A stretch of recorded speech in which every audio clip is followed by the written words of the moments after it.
left, right. So today we're talking about expectations, setting them, what's a reasonable expectation, and just kind of in general how to live a happier life, not be let down all the time. Love to hear your comments, love to hear some feedback on this one, and if you're not already subscribed, please subscribe, and don't forget, like this video, be encouraged to make more by you. Thank you. This is SipTalk.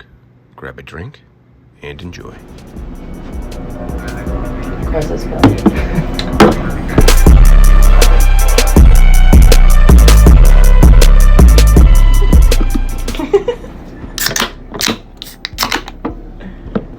Cheers. Cheers. Cheers.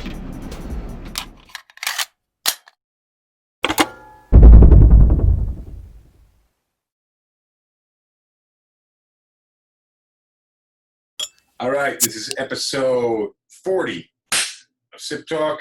Happy to have you guys here live. James, happy to have you in the house. James, the Bosnian Boswell, accountant extraordinaire, bartender, referee. What don't you do? You're a lawyer. Dance. He doesn't dance, that's true. Oh, he's not a lawyer. Jamie, we had on before. She's a lawyer. We got Andres, the Battagliator. He is a drink connoisseur. I'm a sommelier. Sommelier. Got a great nose. What's up, guys? So they keep changing these apps on us. TikTok, TikTok's good. Instagram, we can't see what people are saying, so that makes it really tough. Try to catch up with you guys that are here live watching. We appreciate you being here. So I had an interesting day. Andreas, I don't know, I think I might have mentioned this to you beforehand. With the gyms, speaking of gyms, James. So all this stuff going on at the gyms. The gym I've been going to, they don't have a shower. They won't let you shower there. Same on Planet Fitness as well. Well, they don't let you use anything but the. But this Planet Fitness will let you shower. So I came into the Planet Fitness to work out this morning. They told me the showers were up and running. So I packed all my crap into a bag. I come here, work out, take a shower, and of course, like I gotta be in the office. I got a meeting at 10 o'clock. It's like 9:30. I'm running late, and I realized I didn't pack any underwear this morning. 2 miles from the house. What am I gonna do? So Walk into the meeting with confidence. I just let them fly for a few hours, so I had a chance to get to Macy's, which luckily was close. So so I got a fresh pair on. That being said, I think it's time for a drink. I love autumn and winter. Thank you for that feedback. You want to pour yourself? Yo, it's finally chilled out down in South Carolina. It's been in the 70s the last couple of days, and it's been great. I believe it. It's been cold here. Somehow I feel like the 70s there probably feel like the 40s here. Yeah, it was actually a little chilly. I actually turned the heat on my car driving into work this morning. It was probably like 58. But yeah, I can run the fan and get some fresh air at night. Not have to run the AC. It's wonderful. It's not bad. Let me ask, what are you drinking down there in? I am drinking some Seagram 7 on the rocks. I'm out of beers. Andres got some hot sauce. I don't think it's gonna work, man. How are you gonna stir that up? What, is he making a michelada? I'm trying. With Chinese food hot sauce, which is That's not advised. I gotta. You don't want to use that screw. Use I put worse things in my mouth before. Here, take a thing. I don't even know how to. There you go. All right. So besides going commando in the office for a little bit, what else you been up to? What's up, Aaron? Not too much. I put a feeler out there yesterday about some topics. I got some political stuff. I got a couple of just random questions about some interactions with clients and crazy stories. So I figure we could touch on some crazy stories. I wanted to talk a little bit about kind of a theory I have in life, though, and see if we can string this one out. Okay. But for me, I typically I'm not let down often, and I think it is because hey, fucker, Double checking. all right, Cheers. James. Cheers.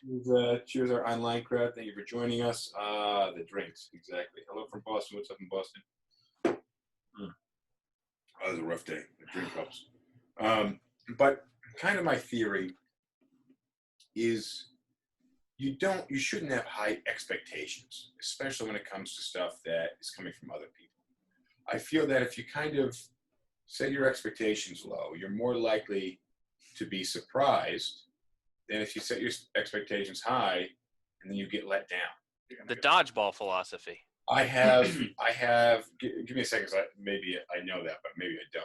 But like when we have clients, I tell people don't overpromise because you can always surprise them down the line. If Under promise, over deliver. Exactly, you can over deliver at the end. But if you overpromise and you fall short, or even if you just overpromise, and you meet that, people aren't excited about that. But if you underpromise and overdeliver, or if you set the expectations that are reasonable, it doesn't have to be a low level, but at a reasonable level, you're less likely to be let down. And I set that in many aspects of my life. When it comes to hiring people, when it comes to working with clients, that's like having the idea that you've spent the commission money already that you haven't earned. If your expectation is that every deal is going to close, you're going to get paid on everything, and the deals don't close, you feel gutted when this stuff falls out. So, I think that's a good way to be pleasantly surprised in many aspects of life. Well, as a corollary, so back in my time in hotels, one of the things, this came out in training, and it was also advice that I gave to the people that I trained, is when do guests in a hotel get the most upset? I don't know. When they have to wait for something for so long, like I want my room, but I can't get it. All right, so that's close, and that's part of it. So the general rule is people would get the most upset when they were expecting something and they didn't get it. So if they were expecting to be able to check in at 4 and it's 4:30 and their room's not ready, they're going to be very upset because that was their expectation. But if they show up at 2 and on the pre-arrival call, or when we took the reservation, we said check-in time's at 4 and they show up at 2, they didn't expect the room to be ready. So when we tell them you're going to have to wait for your room, well, that met their expectation because they didn't expect it. And so what I told people, the hotel that I worked at for the longest time was a really nice hotel, but it was a 21-room hotel. It was small. So there were certain things that we couldn't do because we were small that other big hotels could. And so some of these guests that were coming in paying $400, $500, $800 a night would have expectations of what you would get at an $800 a night hotel that had 500 rooms, not 21. And so I told people when it came to reservation training, I said, you need to make sure to be clear with these people what they're going to get and what they're not going to get, and try and at least kind of qualify out what some of their expectations are. So that way they have a really firm idea as to what they're getting. Sell the stuff that we're doing that's very good, but also identify if they have any wants or needs that we can't address, and get ahead of that. So that way they don't get mad the next morning when they find out that we don't have an on-site gym. We've got gym passes. It's 3 blocks away. You can walk there and it's free for you, but it's not on site. And so that way, when people came in, they had realistic expectations for what we would provide them. And then if they got upset because we didn't meet those expectations, that's on us. Yeah, exactly. But I think that's, it has to do with empathy, understanding, where the other person's mind at, and just communication skills. But there were sometimes there were issues that we could be able to front run and know that there were going to be issues because they were expecting something, and we could take care of that before they showed up at the hotel, before they could get upset, set their expectations. And then once they get there, everything's excellent and we exceed their expectations. But if they expect things that were impossible for us, they're going to be upset. But a lot of that has to do with, putting yourself in that other person's shoes, and understanding what it's going to be like when, I just think that's like a lot of fucking life, man, is understanding what it's like to be in somebody else's shoes. Someone told me once, everyone should be a server at least once in their lifetime. just because when you're a server, you understand the struggle that they go through and like the cockiness of people, the way that they behave. And like you cannot, as a server, and since you were a server as well, or bartender. Yeah, have you been one? No, not yet. But this person told me from the beginning, and I understand that. So every time that I go to a bar, or in general, I try to, hey, regardless of how bad my day was or whatever, they don't, why would I go to a bar and just explode with them because, well, I had a shitty day? Yeah, Why are you taking your day out on some stranger? But we know so many people also that are servers and bartenders, probably because the amount of time we frequent establishments. Sure. But I think that's generally good advice, is to have to put yourself in a role where you're serving others. It gives you a lot of perspective on life. You should put yourself in as many, even if you can't be there, do your best to understand what it's like being. I got a good one for you, because I've been trying to figure out a way to throw this into something, because I think it'll save a lot of relationships, or at least if I could convey this to other parties in relationships that I've been in the past. Or at least extend the life support for a little bit longer. But it has to do with a communication and a noise volume issue. So if somebody's in another room and it's loud where they are, but they're talking to you, you can hear them. But when you talk back to them, because they're in the loud place, they can't hear you. So for example, if somebody's in the room with the AC on and they're talking to you, you can hear them. But you talk back to them, they can't hear you. Somebody's in the shower, they talk out to you, and you talk back to them, they can't hear you. Okay. Where are you going with this? I'm just like, if you put yourself in that person's shoes who's in the other room. Why are they wearing shoes in the shower? You ever gotten in the shower with socks on? You ever have? Yeah, I did that a couple of weeks ago when I was running, and I stepped in some mud, and I was like, you know what? This is probably the easiest way to clean all this stuff off. I just meant without noticing it. Oh, no, I've never been that drunk. So I do it sober. Sometimes when it's cold and I wear socks to sleep, I wake up in the morning and You sleep with socks? if it's cold, yeah. I don't like to sleep with the heat on that much. Or even if you finish your work, you get undressed, you go to take a shower when you get back. How is taking your socks off not like the first thing you do? You take the shoes off, leave the socks on, and then you walk around the house.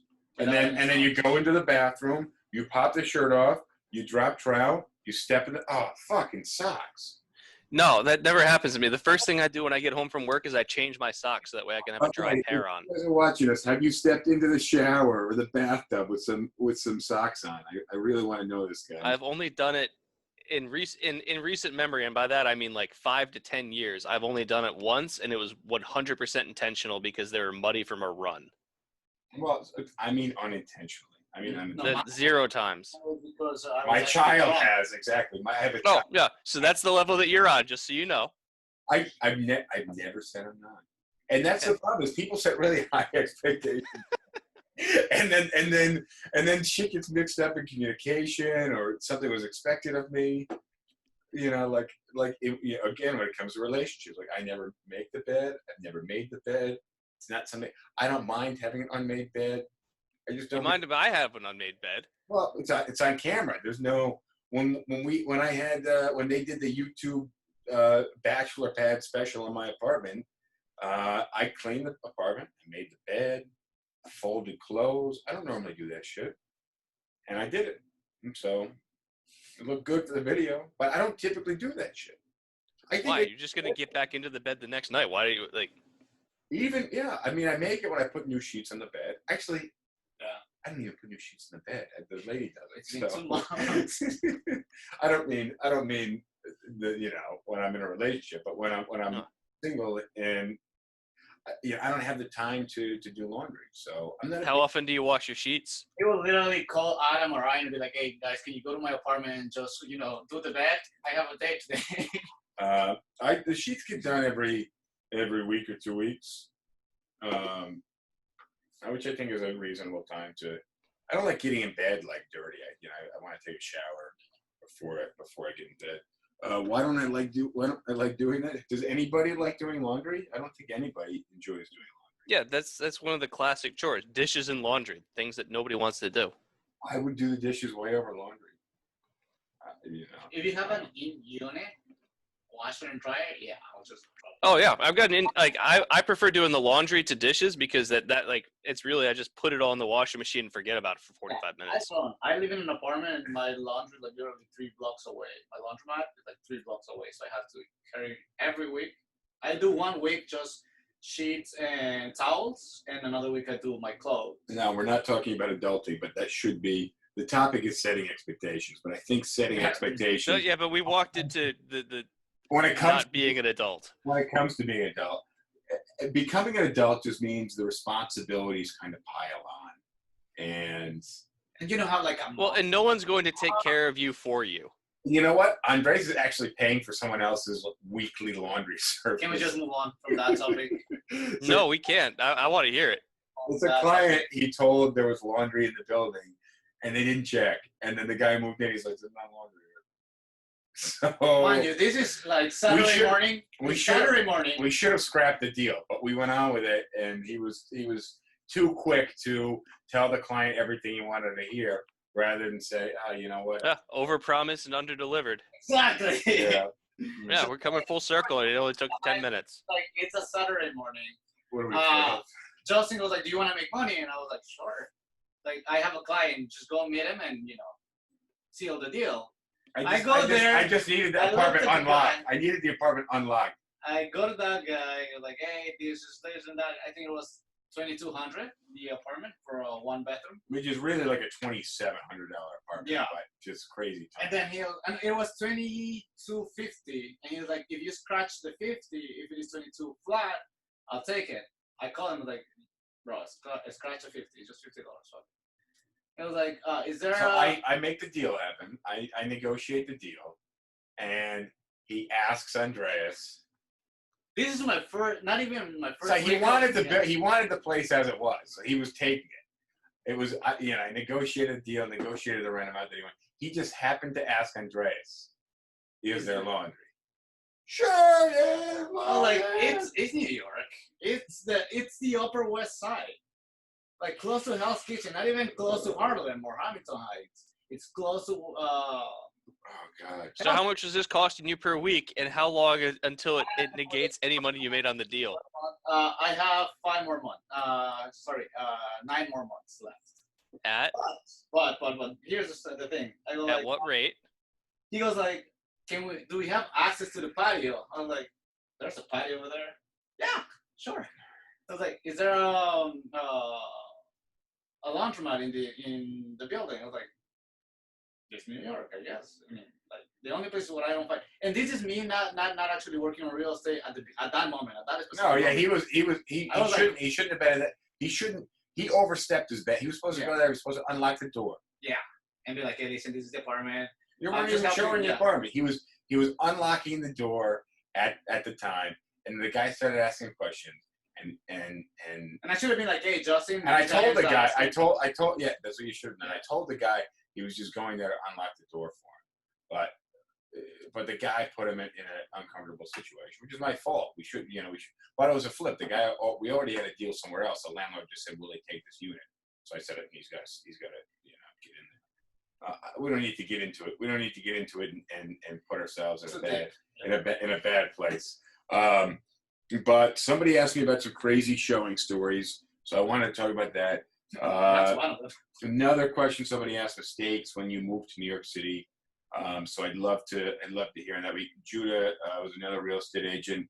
It's not even my agents, but Judah, I'm sure maybe you've got some good stories about mistakes people made or some crazy showing stories. If you think of any, throw them in there.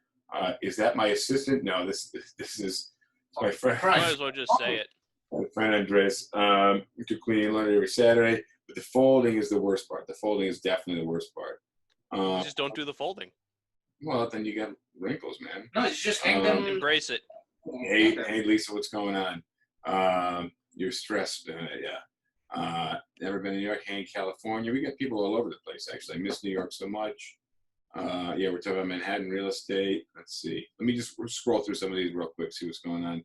I just want to say thank you. He's the guy in the background from India. No, he's Mr. Chow. Mr. Chow is from Ecuador. can. That's the reason why I have to drink it too. George thought he would. James, I don't know if you know this. George was like, "Oh, he's Chinese." I'm like, "Well, no." Like, So Indian or Chinese or Ecuador. oh man. I'm Like, they go surprised nobody thought Canadian. South America. It's like, Yeah, which is funny. I don't get it. Hello in Atlanta. What else we got? We got some other countries here. So if you guys are just let me know. guess the country and you'll receive the prize. Yeah, Nicaragua, Colombia, We already told the country. upstate New York, for new people. Ecuador. So I'm happy to have you guys here. Thank you. So we're talking about some. I'll give you one crazy showing story. I don't think it's too crazy, but it was uncomfortable. So, and this is actually the story when I fell in love with Harlem. So I drove up on the bike. It's a crisp, like October day, and I showed it in an apartment. And came back down. And I drove down Riverside Drive, which is between the Hudson River and basically between like Broadway. But it's the street closest to the water, and it runs pretty much down the west side of Manhattan. So I'm driving. There's beautiful trees. They're orange and yellow and red, and it was cool as shit. And it was just like this iconic movie scene. It reminded me of the cover for the movie Scent of a Woman, if anybody's seen that Al Pacino movie. But it was cool. I found love. So either way, but the showing that I went to, I'm up at the showing. I'm taking photos of the rooms. I'm on the showing. I'm still taking photos of the room, and I noticed that in one of the in the camera, something's going on outside the window, and now it's an empty apartment, so there's no curtains on anything. It looks into the interior of the building, and of course, across the entrance to the building, on the opposing wall in the interior, set of windows, and I just see this bright white ass up in the air. It's a couple just fucking in the apartment, no curtain on the window, no blinds. And, in the apartment that you were showing. No, across the way. 15 feet from our windows, and I'm just like, oh, like, yeah, I'm in there with clients, so I'm taking pictures, and I just look over at my client, and they're just like jaw dropped on the fucking floor, like, and it was the perfect apartment. It's the perfect apartment, and they passed on it. I think they got really uncomfortable, and they're like, we don't want to live here. Yeah. You get a free show. So, so yeah, fell apart. It was sad, but that was an interesting showing story. I was not expecting that, but setting expectations. Yeah. Especially when you live in New York, there's a lot of people that come to New York and they think that there's money on the streets and you can just grab a shovel and just put it on your pocket. It's not like that. There's a lot of work. There's a lot of stress living in a city like that, and some people are just not built for New York. Some people are just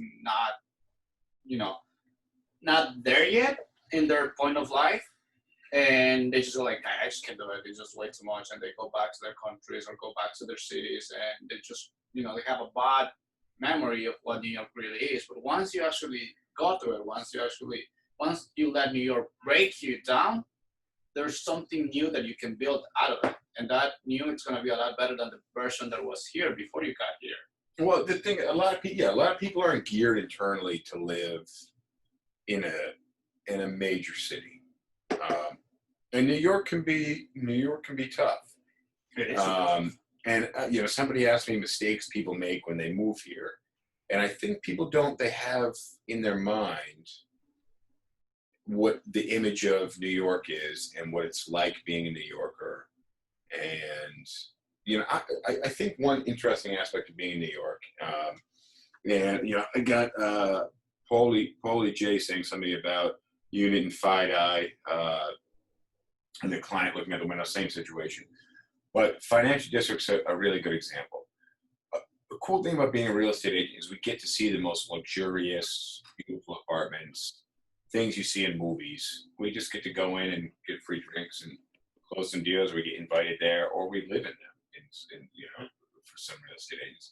But then also, you walk outside and you walk by a 20-foot tall pile of garbage with 3 or 4 people picking cans and bottles out of it. Like you setting your expectations for New York, you're either expecting one or the other. You're not quite ready for that. And then you got to stand on the sidewalk where these people are speaking in a foreign language, pulling cans out of the garbage while you wait for a taxi. Yeah, in 10 blocks, you can actually see the richest and the poorest colliding with one another, Yeah, and if you live in New York long enough and it doesn't take very long, you don't even see it anymore. It's just like background noise. So also mistakes. Okay, here's another mistake people make when they move here.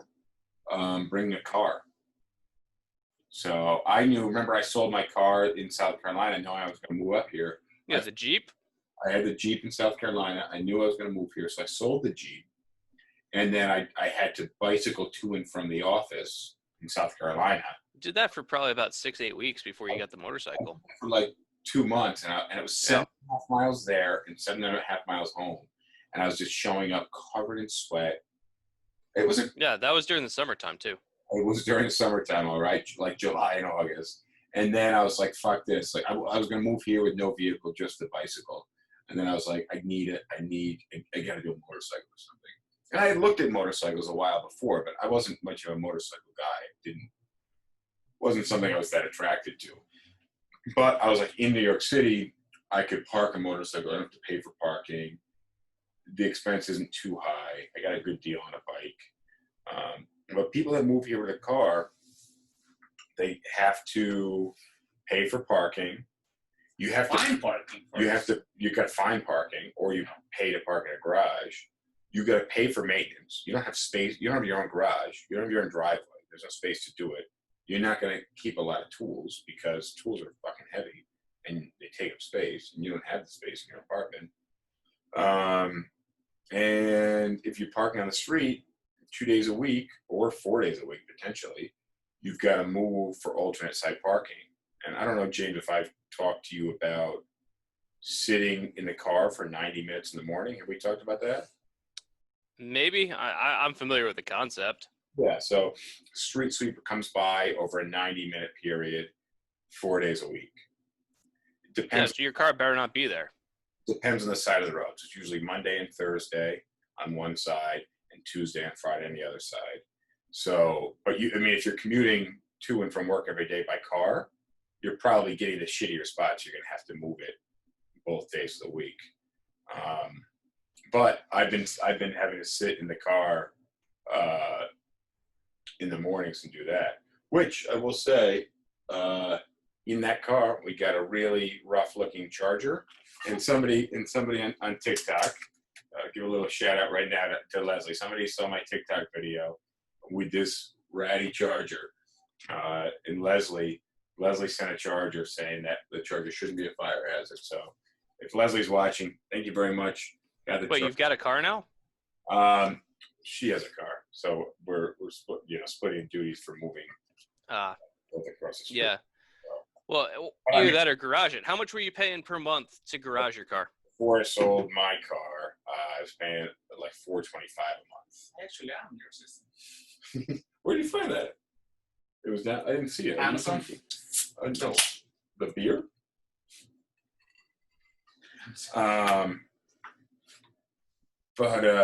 But yeah, $425 a month is a fucking insane amount to be spending on a fucking garage. Oh, it's nuts. My brother's in Sacramento. He pays for a parking spot relative. He lives right in the middle of downtown Sacramento, about 2 blocks away from the state capitol. Pretty cool location. And so there's on-street parking or whatever, but he's paying for a parking spot. He's paying $60 a month. Thank you very much. So $60 a month. That's it. yeah, that's it. It's like a private spot that's even like housed so in Sacramento, it's Northern California, and it's about an hour and a half inland from the coast. So they get so if you talk about the East Coast versus the West Coast, the seasons are completely different. In California, you've got like the dry season, you've got the windy season, you've got fire season. And he's like, so yeah, during the windy season, you can have days where it's just like constant 30 to 50 mile an hour winds of the Santa Ana winds. And he says that his first fall there, I think that fall is the windy season. Someone on TikTok or whatever can correct me if I'm wrong, but that there, like, he would be walking around the city and just see tree branches through windshields left and right because there's lots of trees on the streets, which is nice most of the time, but not during windy season. So he got it, and also it's pretty dry. So he's like, it's just dust everywhere. And during windy season, you have to worry about a branch going through your car. And so he's got himself like a covered parking spot, kind of like underneath an apartment building. And for $60 a month, he's like, it's great. But yeah, $60 a month versus 400 to I thought you were paying at one point like close to $6. No, but the price is higher, but as a Manhattan resident, you can get a tax credit, and the tax on the spot is 18, like 725 or 765 or something like that. Oh, okay. So you get that money back in your local tax. You get roughly like 10% back. Maybe it's 19.25. It's a crazy tax for parking, but Manhattan residents get a little better of a rate on that. Yeah. That's something that living in Manhattan, having a car is really a luxury. It's not necessary for day to day unless you have a job that you have to leave Manhattan frequently, in which case. So more mistakes people make when they move to New York City is moving to Manhattan or Queens or Brooklyn or the Bronx or Staten Island and having to commute out of the city, because then you have to have a car. And luckily your commute is the reverse commute. But I really... What if you were to have your car housed somewhere outside of the city and you take a train or something to wherever the car is parked and then drive from there? You could, but you're still probably paying for parking wherever. Oh, yeah. And you're paying. It's probably cheaper to have your car housed in New Jersey and pay New Jersey rates versus downtown Manhattan. True, but then you got to get there. I looked at potentially getting a garage. So my garage was located in the basement of my building, which is cool because you just take the elevator down three basement levels, which is insane that my building has fucking 3 basement levels. Have I told you this before? You remember Wolfenstein? Did I tell you that going through the building corridors in the basement is like playing Wolfenstein? It's really... The one from 1992? The one from forever and a day ago. Yeah, it's a little creepy, a little wild down there. I got really lost and just wandered around, and it's a 5 high-rise building complex. So the basements span the 5 buildings. Oh, so it's massive underground. And there's no cell reception. So I went looking for the bike room one night and got so mixed up. I had no idea where I was. Staircases were closed down. Went up a staircase, came out in a different building, different street, like a block away. It's just really well, but I think commuting outside of the city is tough because you got to keep the car.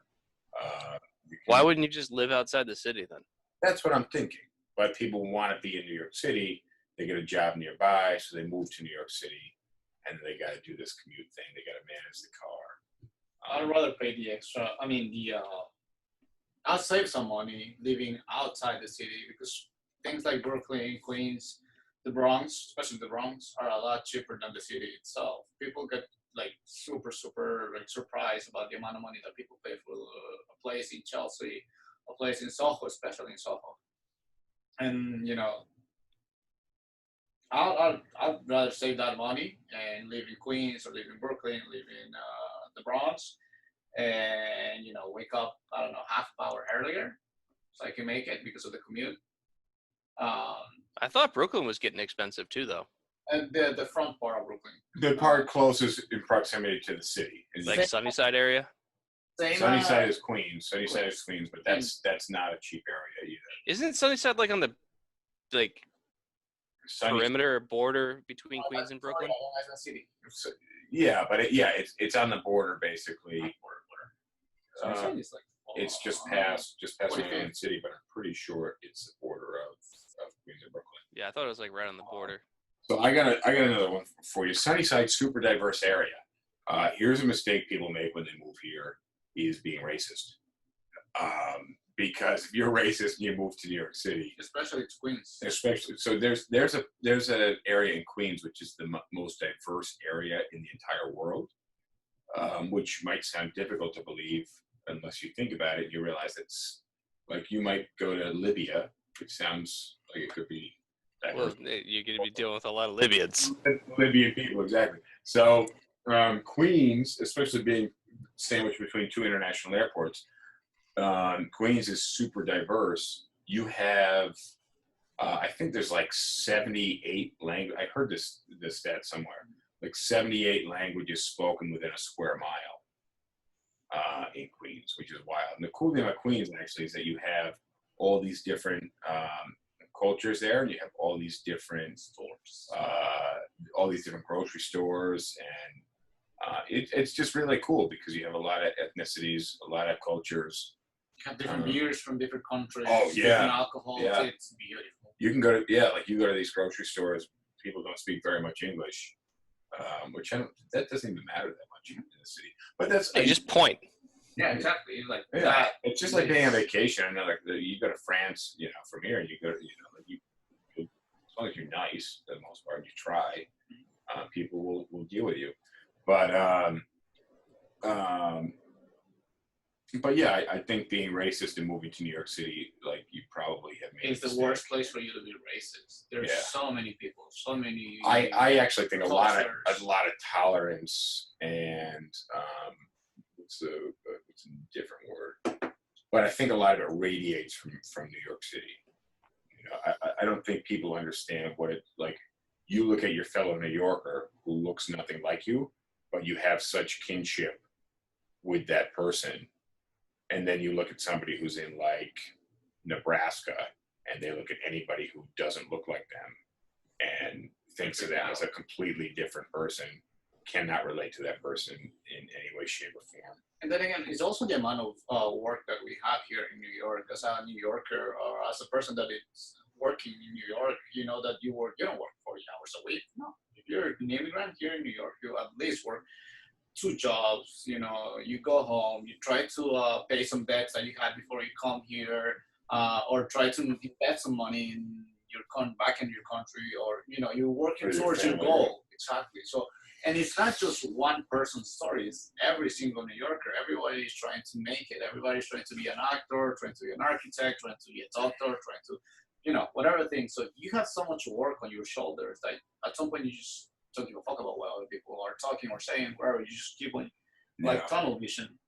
And you see, for me, that's the big disincentive for moving to New York is that because it's so expensive there, that unless you already have a really high-paying job lined up, but as soon as you move to New York, you're signing up for really just kind of working your ass off to break even on expenses. Well, that's exactly the case. New Yorkers work a lot. If you're an immigrant and you're moving to the U.S. and you're moving to New York, you already signed up to work a lot. But a really hard life. It is a hard life, and you have to have a thick skin, and you have to know what you're getting into. But everything here costs a shit ton of money. I mean, it's not just the fact that you have to know what you're getting into, because you've never been in a place like this. It's just the ability to actually adapt to it. It's not back in 30 seconds, refilling the drink. All right, cool. Go refill. Yeah, but so now we're just straight in line. But when you're moving here, you have to. A lot of people think that when you come to New York, you're just gonna find a pile of money on the floor, and then you shove it into your pockets. And they don't know that if you don't know the language, it's a hard life for you. It's an uphill battle. Yeah, it's an uphill battle. So you either save some money working in a job that you might actually not like or whatever, but you save that money to invest it in your own education, because you know that education eventually will pay off. And that education, by that I mean learning the language. That's the first and probably the most important step here in the States. But you can come here not speaking the language and still get by to a degree if you're in the right place, you know the right people. It is a place you can be in and not speak the language. Mm-hmm. But the one thing when it comes to mistakes people make when they move here, which is one of our subtopics, is the cost. So even owning a car, you try to obey all of the laws here, and you get tickets. Yeah. Or you pull over by the cops and harassed. But the tickets, the street signs here almost feel like they're intentionally misleading. So a lot of traffic tickets, a lot of parking tickets. Yes, but I've asked you, Adam, and sometimes Mirella, and I go, why is there a sign that says this on this side, but like literally 5 meters away from it says it's this completely different thing? You know, it's like, if they want to fuck with you, they will fuck with you. Yeah. You know? Yeah. Jay, I'm just saying about the people are not prepared for the cost of like traffic tickets, parking tickets, type stuff like that. Well, even those are avoidable. Even just like the regular expenses of just rent and even food and gas, or even just transportation, even public transportation adds up. Well, so I've always, they like ask a politician at like what do you call it, where they go to Town hall. town hall, where they ask a politician like, hey, do you know what a gallon of milk costs? And he's like, I don't know, $3. And they're like, it costs $6.14. You're so out of touch. What are some items that you could compare here to South Carolina to anywhere else? Here. The easiest one, well, yeah. So I would say fuel for one. So right now, gas in South Carolina, if I were to fill up with regular, it would be somewhere between like $1.80 and $2. So the gas station near my apartment is about $4.99 for regular. Okay, yeah. So that's 2.5 times. But there are cheaper gas stations. That just happens to be, which reminds me, I gotta fucking get gas. But the point remains valid. But yeah, I mean, $4.99 is insane. There's another one. It's probably still in the twos, but the high twos. There's one on 36. Right. So that's still $2.99 versus like that's still 50% higher. Yeah, no, it's insane. So fuel costs. It's hard for me. Like groceries, I have no idea how to compare food costs, but booze costs are probably 25 to 50% higher. In New League is 69 cents a pound of bananas, which is like a banana and a half. 69 cents. How many? I don't know. I don't buy bananas. Like, But I'm just putting that out there just in case. but yeah, A pound of it's just everything. Everything in New York's more expensive because the problem is if you're running a shop, your overhead is super high, so you got to recoup that somehow.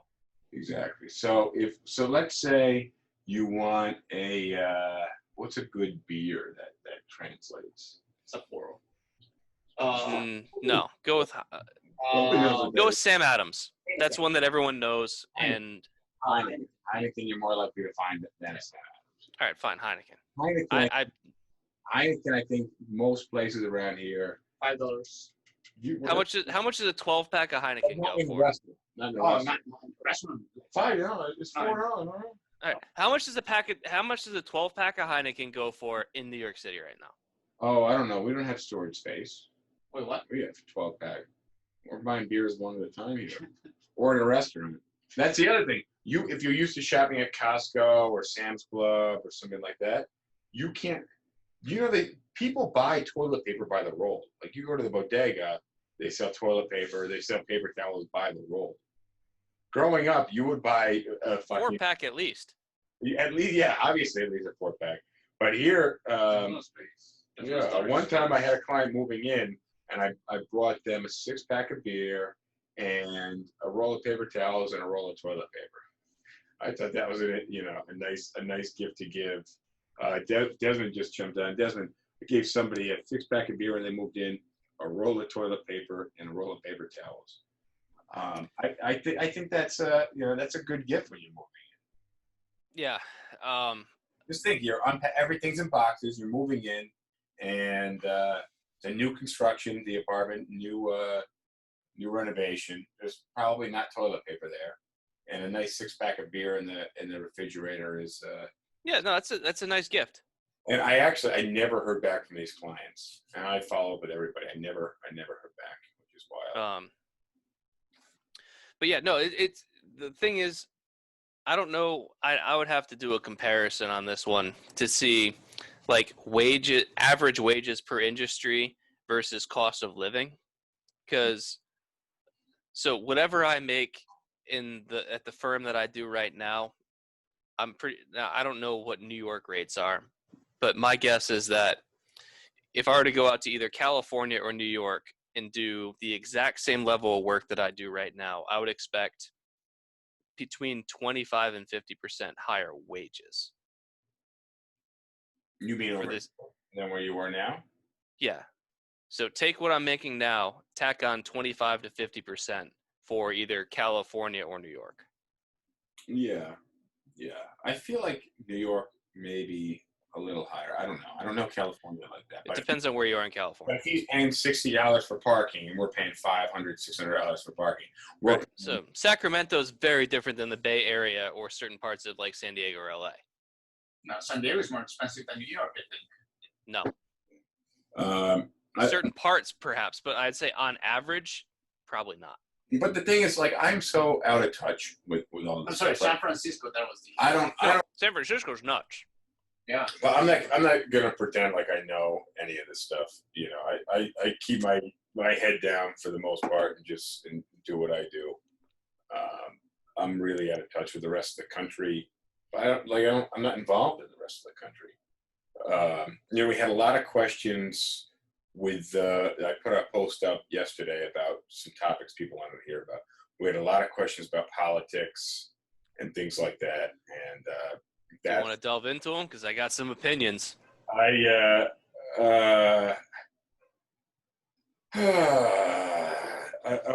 We got to wrap up pretty soon. Maybe save that for Thursday then. I'll build up a rant. Yeah, why don't you build up your rant for Thursday? Welcome back, Aaron. Still same topic. We're talking about setting expectations, what people's mistakes are when they move to New York City. Bringing a pet. Oh yeah. Well, I feel the thing is, it's wild because it seems like so many people have animals here, and yet every building you try to move into is not pet friendly. I can tell you, if I was a landlord, fuck that. I would not. Why? Yeah. Why would you want to introduce pets to your building? No, I've seen so much damage done by animals, and Oh, it's insane. And everybody's like, "Oh yeah, well, mine's a good one." Sure, they all are. Yeah, exactly. Mine's a good Rottweiler. Mine's a good German Shepherd. Mine's a good Pit Bull. I'm sure they are. You know. But if you, as a human being, have that level of stress, imagine that dog not being able to actually roam. Also moving, yeah, you might have a good animal, and then they move here, and they're just their Yeah. world is. Yeah, and it's just sirens all day long. Yeah. We're not getting into politics today, guys. Thank you for that. Not politics. Not a good thing to talk about. That's what everybody's saying.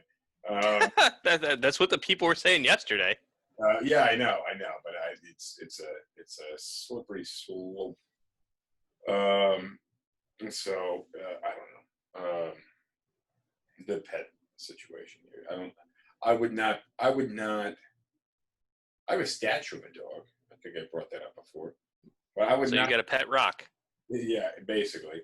It's coming everywhere. But I would not want to bring a dog here, you know, or even a cat. You know, cats fall out of windows, and there's a certain terminal velocity, you know, a certain level that cats actually.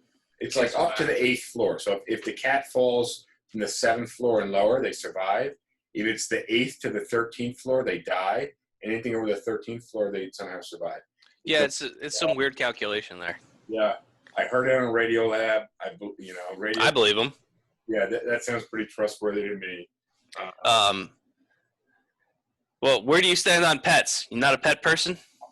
I'm not, you know, if I pull off this, if we pull off the suburbs thing, I might do like a little dog, but in that case, then I want an aggressive breed. I want security. What? Yeah, I want, you know, like some carnage, man. Stay in your car. I'll come get the dog. 1 second. Stay in the car. I don't want like, you know, like a little, you know, dog. It's got like mini turds and shit. I want a reason to have a dog other than you. Do you know what it's? I go jog in the morning and I see these people walking their dogs on the sidewalk, talking to themselves. The dog doesn't know what they're saying, and they're talking for the dog. And they go like, please don't bark, because I don't want to raise my voice. Like, Yeah. Or the people just go out and they like touch dogs with other people, and then they sometimes they just let the dogs interact and they don't talk to each other. Or sometimes they do talk to each other and they're like, hey, We're strangers. They talk for the dogs to the other dogs. Imagine I'm having a conversation with you, but I'm talking to my rock as if it's talking to your rock. Dude, don't you're preaching to the choir here, man. But like, there's a whole bunch to discuss here. But like, one of the things is, I'm kind of giving away the game here. Not that I employ it, but there's lots of dudes that'll buy dogs simply so that they can use them to meet chicks. But then you gotta pick up shit with your bare hand. You got That's why I don't own a dog. It's not fucking worth it to me. But a plastic bag as a barrier between you and the warm shit. It's still warm. And the warm shit. And you got and you got to get close enough to it that you can smell it. And depending on the dog's diet, the consistency. No, I'm telling you, you can smell it. No matter how far away your head is, if your hand can touch it, you can smell it. I grew up with dogs. You got some dogs in your house. We always did that shit with a shovel. Right, but that's because we had fucking yards. Not with your fingers. Come on. Yeah, we lived in the country where it didn't matter. There wasn't a sidewalk that the dogs were going to poop on. Yeah, but I mean, I give props to the people that actually do that. I hate people that will have their dogs will poop and they just leave it there, and then there's us. No. We agree on all that, but what we're saying is, why sign up for having to pick up poop on a daily basis? I agree. And I've heard this before. Somebody said, "Oh, if aliens came down and they watched people walking around behind this other life form picking up their shit." But it's just a weird. Oh, the aliens are right about that, by the way. I'm sure. I'm sure I pissed some people off too. What's up, Tori? I believe that some animals are as well for people that are actually anxious or lonely, and they just don't have what it. Well, yeah, it's my personality doesn't do it for humans, so I'm going to take something captive and make it love me. Yeah, exactly. But if you're using an animal as a crutch for your personality, and again, I'm sure I'm pissing somebody off. But I'm not a sure. I have furry pillows. Like, it would be nice if I could pet the pillow and it would be appreciated. And it would be appreciated. Well, then you should get a cat, because then the cats will leave you alone. Yeah, why not get a cat? Oh, that's nice and cool. That's so good. Yeah, but then you're also torturing the fucking animal because you're leaving it locked up in your house. Cats don't give a shit. Oh, yeah, but they fall out of the window. Well, they don't leave the windows open. Jump up Simple solution here. And they just leave the windows closed and problem solved. Tracy, New York, shirtless. We're drinking Bud Light, by the way. You said Tracy in New York is shirtless? That's what it says right here. Let me just where did the cost of living go to shit? Prices are really coming down in New York. Dogs are definitely a chick magnet. Dogs to rocks. Okay, yeah, that was bad. What do you name emotional support animals? Oh, don't open that door. Animals are. Don't open that door. Well, we did a legal podcast. It's probably like episode somewhere between 12 and 15, and we talked about emotional support animals and the actual legality of an emotional support animal. So, well, yeah, that's going to be the ADA, but I said don't open that door. I mean, an animal is a responsibility. So, if you want to have a kid, practice with a dog first, and if you kill it, that's a stupid idea too. No, you should start with a bag of flour. Isn't that right, James? You start with a bag of flour. Yeah, we all learned this in 8th grade. Did you do that? No, we had to do that. Teenage pregnancy was probably a regular thing in Ecuador. But, yeah, you don't need a bag of flour. Everybody has one anyways. Was it encouraged over the age of 15? We have like the worst sexual education in Ecuador to the point. Right. So exactly, you didn't need to have bags of flour. The chicks were just popping them out anyways. So it's your day today. Let alone permanent, Oh, Yeah, no, in 8th grade we had to carry around bags of flour for like a week and a half. And Oh, like I had already decided I didn't want to have kids. Like that didn't really do anything to anything further to cement it. That decision had already been made. A bag of flour on you for a week. Yeah, we had to carry it everywhere. We had to like keep a fucking journal and everything and talk about like the I bag don't- of flour's feelings. In Ecuador, you don't carry that. You carry like a bag of potatoes, but that's because if you don't carry a bag of potatoes, you don't have anything to eat. So that's the reason probably why parents just fuck left and right. Yeah, so that's the Ecuadorian version of eating your kids. Kids to carry the potatoes That's why for you. What? Like, the more kids, the less Oh, boy. Yeah. Ecuadorian, I can say that, but Oh man. But the funny thing is, I've compartmentalized high school and middle school so much that I barely remember any of this. I remember just falling asleep through earth science class because of the first period. Spiro? Yeah, yeah. He actually went to the gym that I worked at, which was weird. It's weird to see Yeah. people at school. I actually like Spiro. Yeah, so did I. I liked all of our science teachers, actually. I thought we had some really good science teachers. So, I mean, I think we had a pretty good school program. Overall, I have no complaints. Yeah. But what do we have in the glass? We're still drinking Bud Light. We're having a nice, I'm still doing Seagram 7 over here. we've got a nice, I'm gonna pass out hard at like 9:30. it's been a long day for you, man. Dude, this audit training has been nuts. For everyone out there, 1,500-page audit manual, 500-slide PowerPoint presentation. This is why you should not be. You got to move over this way. So yeah, if any of you guys are looking to go into accounting or especially audit and assurance work, just know that that's what's coming for you. But yeah. that's how my friend Alejandro. Alejandra wants to do. She's been doing account. She's been helping with accounting here. And I'm like, are you sure this is something you want to do? Like, you're not bored? Yeah, dude. Like I've done like 3 audit reports in the last 2 months, and I've got more coming. So some parts of it are interesting. It's fun when you get to go off site, and like audit work has gotten me into things where, like last December, I got to go and see. I get into industries that I would never imagine even existed or had any understanding of. So like one day I spent half my day driving around with people looking at advertising billboards because we needed to make sure that the billboards that they said were up were actually up.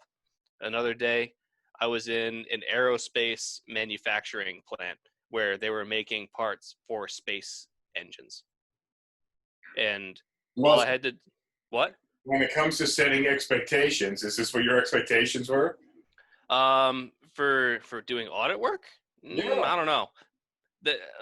But yeah, that was just an inventory observation. So I just show up to this plant in way outside of Charleston, and I've got a directive of you need to give us balances for, you know what? They gave me a lot of latitude. They said, you know what? Just pick 10 things that you want to look at and kind of go across the board. And I got to see the manufacturing processes for a whole bunch of aerospace parts. And I'm not kidding when I say that these are things that are going into literal rocket engines. That's a type of place that like Max probably used to work at. Yeah. I think he was airplane, but I think they've actually. No, this was literally space parts. Yeah, space parts.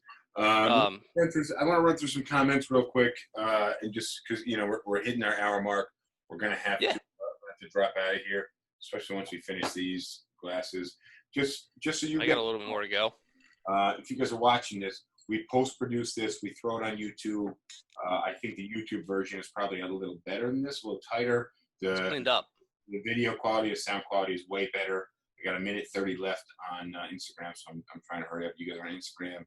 I'll talk with you soon. We get a little under 1:30 left. Hit the comments. Check out YouTube. Check out SipTalk on YouTube. Just welcome out. No, we're on 35th Street in Manhattan. Yo, hit the comments. Bud Light from a crystal glass. I'm in love. Second, are we talking expectations in work or relationships? We're talking both. Yeah, sure. Have low expectations for relationships too. So Instagram guys, switch over to TikTok. Search my name on TikTok. We gotta drop out of the Instagram race. We'll go a few more minutes. We're gonna finish our drinks, and it is Crystal actually. That one's not Crystal, but I like that one. I just didn't think of that. But guys, we're gonna continue on TikTok. So see you guys there. James, let me run through some of these comments over here on TikTok. Yeah, fire them off. We're let's see, shared IGTV. No, that's not welcome now. 35th Street. Let's see. I so want to see you in high school. James actually looked pretty similar in high school. I did not. I had a lot more hair. You had a lot more hair, and you also weighed like 140 pounds. I got so going in middle school, I was a little over 200. In high school, I got down to 145, and I maintained about 155 to 160, mostly because of wrestling. How tall were you? 5'10". Same height. Yeah, I've always been a pretty solid 5'10". Teenage pregnancy is a regular thing everywhere, gentlemen. Yes, I fully understand that. But Yeah, we were just ripping on Ecuador. Because we didn't have the flour thing, we had the potatoes. Go. Potatoes are like, if you have more kids, then you can carry more potatoes, and therefore, high in Chile. the less work you do. Prices are coming down because of the pandemic. Drive safely. Hair or no hair. All right. Let's see if we get a good clip with Andres here. But yeah, I think teenage pregnancy is much more common around the rest of the world. Yeah. The U.S., everybody's just afraid of that shit, really. Like it started on Japan. Japan has the lowest. Japan has the lowest birth. Here's my favorite statistic about Japan. So, in Japan, sales for baby diapers are lower than sales for adult diapers. I've heard this. Makes sense. There's a lot of people that are like literally working 50 to 60 hours per day. And that's the norm. No, it's not about the people that are working. It's that they've got such a huge old population, Well, and nobody's reproducing. A lot of weird culture stuff, but most people aren't working 50 or 60 hours a day. You know. No, Japan has a strong working culture, but it's that nobody's reproducing, and they've got a lot of old people. Yeah, but the reason why is because they're busy. They're like on their own thing. Because if they had free time on their hands, and I bet if they had free time on their hands, they'll be like, okay, I have a full day off or 2 full days off, so I'm just gonna go there, meet someone, and probably just go out there and have fun. Not happening. Having been to Japan, it's a lot about work. Mm-hmm. It's a lot about dedication and what your trade is, but it's also weird social skills, and the U.S. is trending that way as well. When we talk about the sexual harassment training, people have bad social skills, and then they get reamed out for doing something that's unacceptable. So people are going to continue to do less and less, and we have this ever receding social atmosphere because people are afraid. They're afraid. That's a topic for an entire discussion. Yeah, I I completely agree, but that's why in Japan people are not. You have a lot of people who are declaring asexuality. Yep. And you have a huge virtual reality. Oh yeah, no, you're right about all of this. You got teenage boys that jerk off to cartoons. Yeah, because porn. Yeah, like that's some hentai.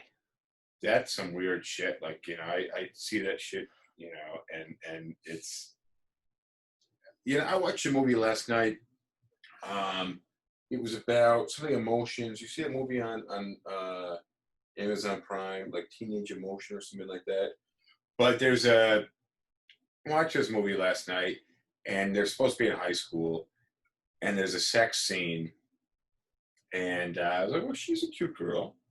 He's a bit of a dork, but it's a sex scene. She's not wearing much clothes. She got a bra, panties on. They're like getting in bed. And I'm like, this is a weird one. Like, I'm definitely not turned on this one. There's an age boundary. I feel like it's below the age boundary. Like 17. It just was very uncomfortable for me to watch. And it did nothing for me. in the sexual tingle and the gonad type department, where when the cartoon thing, I don't know. I'm sure it's great for some people. They like the cartoon thing. For me, it was, never. I think the idea with the cartoon thing is that it allows them to live out a fantasy where they know that that there's no real harm being done. Maybe, but where do we get with the expectations, setting expectations when it comes to relationships and Joe Rogan had this girl on who deals with sexuality and gender fluidity. I can't think of her name off the top of my head. Her name doesn't matter. But they talk a lot about porn and how that's affecting people. When we were kids, we were lucky we found a fucking magazine. Yeah. Now you can watch somebody being like anally raped, by a horse. Yeah, like it's just all there. Or by a bottle. Have you seen that? Yeah. All right. Things have changed a lot. So, when it comes to when you're developing sexually, and you see crazy shit, your expectations for reality may not be in line with somebody else's reality. Well, yeah, it's really hard. Like one really great quote that I heard is that like watching porn is like in an action movie, you see all the stunt scenes or whatever. And in the action movie, you accept that there's stunt scenes and there's a whole bunch of special effects and all sorts of barriers and stuff that you can't see outside the camera. And so porn is basically like stunt sex. Yeah, I always find it difficult lighting the fuse for the fireworks when I'm having sex. It's really because you're multitasking. No, sure. Burn down your apartment. You'll take down. Now you say action movie, I think Die Hard for some reason. Right, but the point that I'm making is that if you're basing your expectations of what sex is going to be off of porn, then that's like basing your expectations of what life is going to be like based off of an action movie. Yeah, it's totally understandable, especially with these kids now. Like, I was born in '93, so I did have access to internet and all of these things. However, when you meet people and when you start connecting to people at that age, when you're exposed to porn at that age of 12, 11, 13, 14, it's really, really mind-blowing the expectations that you set when you're going to have sex, because you think that, well, if the girl's not screaming the same way that I saw it on porn, then I'm not doing a good job. Or what's wrong with me? Why did I came 30 seconds or 60 seconds as soon as I started having sex, when these porn stars can last, forever? So all of those things are things that as a guy or as guys, normally we tend to keep it to ourselves. It's hard for us to talk about sex when we're like 13, 14, 15. And if you don't have either an older person that can guide you through that, it's really, easy for you to make even more mistakes, as either having kids or having STDs, or even worse, making it a norm to be rude. Because when you see porn, you have either soft porn or hardcore porn, and most of guys tend to go for the hardcore part, and you tend to think that that's okay, that's normal, that's the rule, that's something that it should be practiced, and it's not. Not every single girl would love to get smacked in the face, spit on the face, and call you daddy for. All right. Yeah, and I think this has to do with parenting, and I really think the next generation is so fully fucked, and I don't mean that in any sexual. No, they're just they got a bad deal. I would actually love to bring somebody on who can really talk about sex and teenage or teenage development separately. So if anybody who's watching knows anybody who wants to talk about sex or teenage development, I think that would be really cool.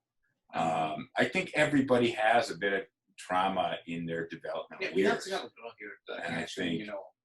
Right? But girls are also just as fucked up as guys. So. No, but Yeah, in different ways, but yeah. What I'm saying is I want a professional. And although professionals can be fucked up just as much. yeah, but Yeah, but at least they've done the research. you can give us a point of view on. But your I would side. love to. I'd really love to get some professionals on this. Let me. What's missing is just open dialogue about what two people want, which people are incapable of having because they cannot communicate. And on That's a good point. on that point, there's a reason. Am I refilling my drink? Or are we done?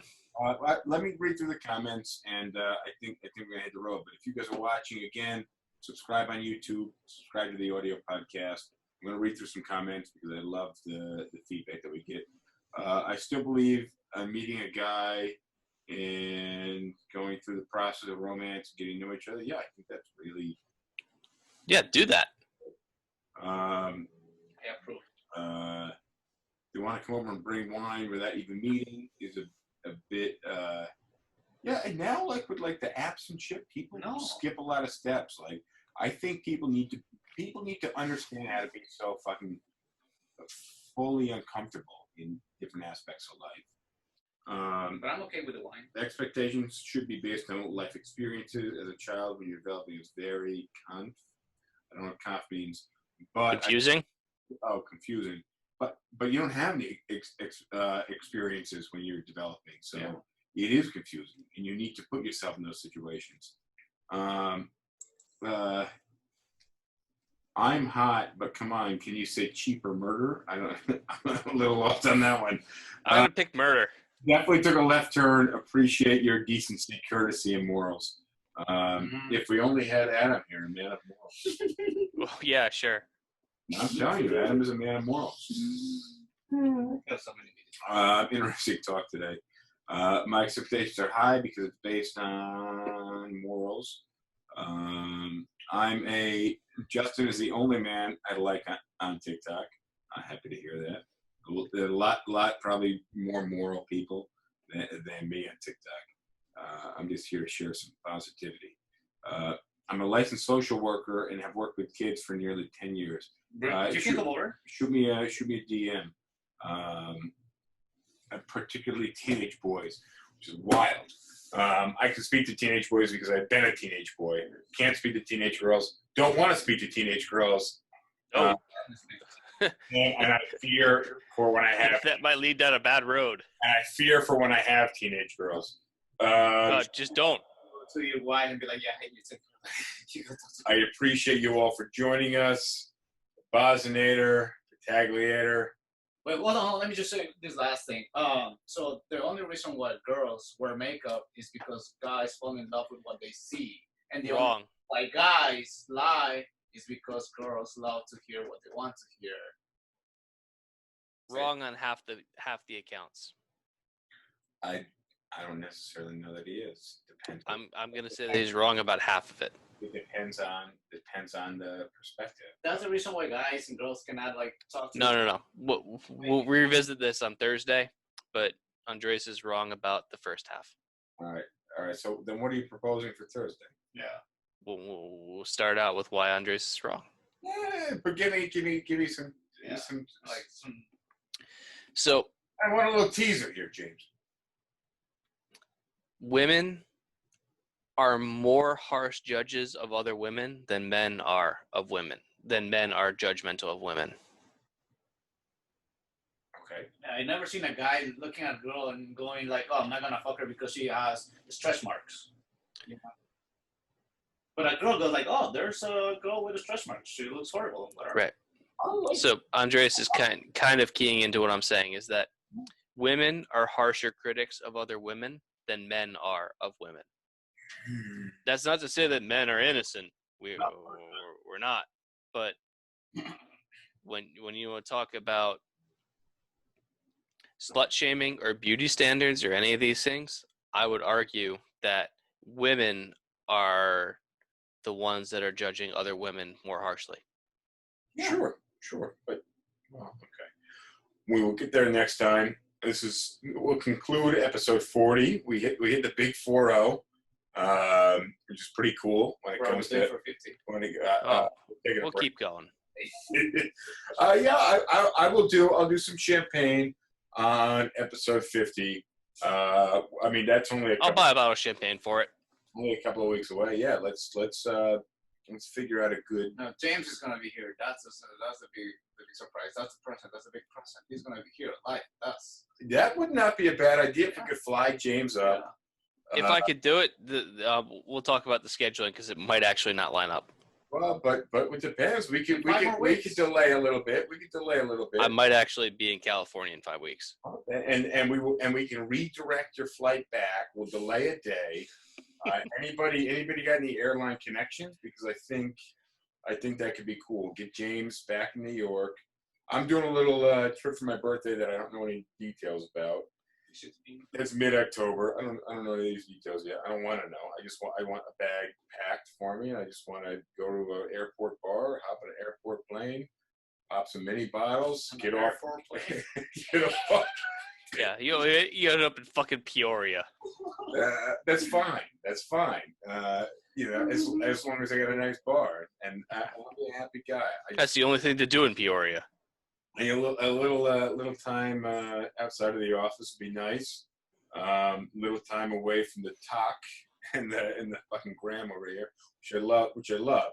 I actually enjoy it, but a little time without the screen would be good. So share it, James. Text me later your travel details. But I think that could be a cool 50th episode. Oh, it'd be great. And we'll try to make this professional of Forget about the champagne. Let's just do black label. All right. Well, I'm out. All right, let's call it. Thank you for joining us. Goodbye. See you later. Hey, hope you liked today's episode. It was number 40, so a bit of a benchmark. That's really cool. We're keeping them going because of you, so I would love your feedback. If you haven't already subscribed, don't forget, click that subscribe button. If you haven't already liked, I think you owe me by now, especially if you've gotten all the way through the podcast. You owe me a like. All right, we'll see you soon. Thanks a lot.